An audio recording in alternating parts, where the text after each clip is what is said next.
The concessions made last night by Maros are very welcome to Brexiteers, however from the start his comments now make a mockery of the claims made by the EU of the protocol being set in stone.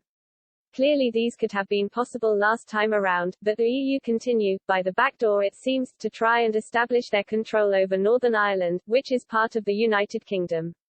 The supposed 80% reduction in required checks is undoubtedly a good offer from the EU, but we are an independent nation, which includes Northern Ireland. There is no reason why the UK should be forced to conduct any checks on goods moving within our own borders.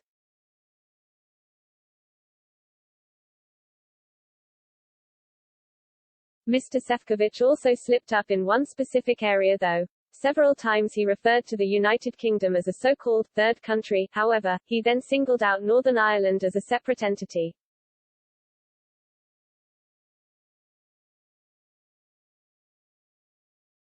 As much as the EU may wish this to be so, this is not true. Northern Ireland is part of the UK, and this is not up for debate.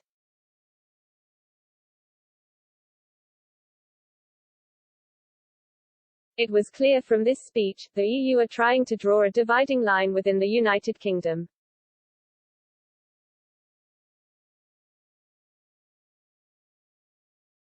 Why else would Maros Šefčovič be discussing Northern Ireland losing out on investments if it leaves the single market, other than trying to paint the UK government as an enemy?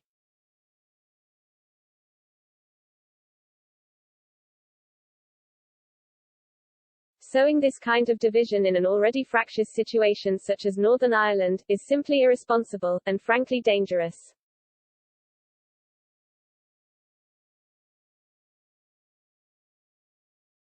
Mr. Šefčovič loves to boast about his conversations with stakeholders in Northern Ireland.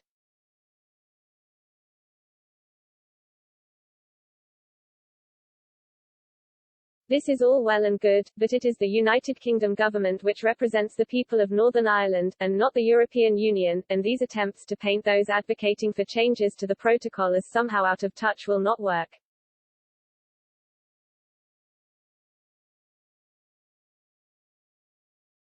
Until the European Court of Justice's control over Northern Ireland is brought to an end, all of this is simply window dressing, because no matter how many checks are taking place, Northern Ireland would be subject to EU laws and EU justice, despite having no say in the laws which affect them.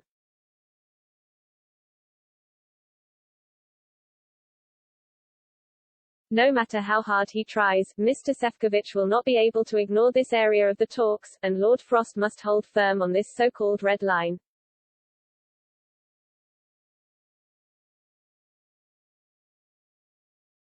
It is not the UK government's fault the EU made agreements with Prime Minister Boris Johnson at the last second, assuming he would not be re-elected to government with a massive majority.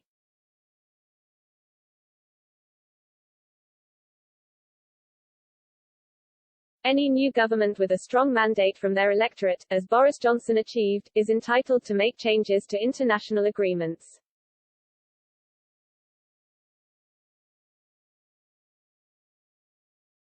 Perhaps if the EU wanted a more malleable opponent for the future, they should not have run down the clock on Theresa May.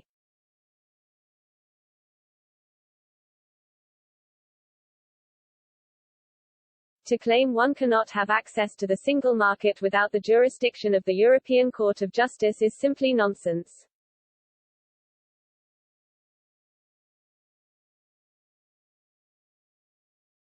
You may not be able to be a member, but access is entirely different.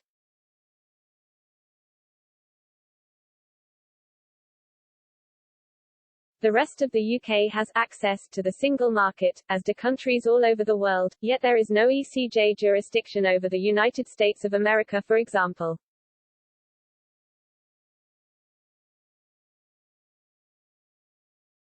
Yes, there are challenges specific to the Good Friday Agreement, but this does not mean Northern Ireland should be turned into some form of EU colony.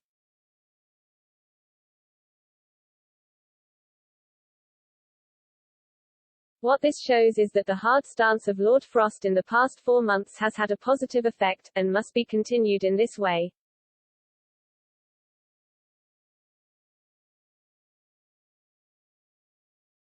The EU will only respond to strong action, and we must point out the flaws in these proposals and then take this momentum into fresh negotiations, but only after triggering Article 16 of the Northern Ireland Protocol.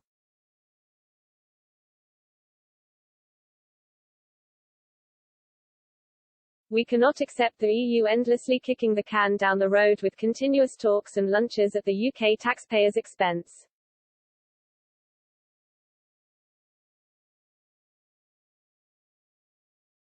Until action is taken, businesses and people in Northern Ireland will remain under the control of the EU, and in a perpetual state of uncertainty.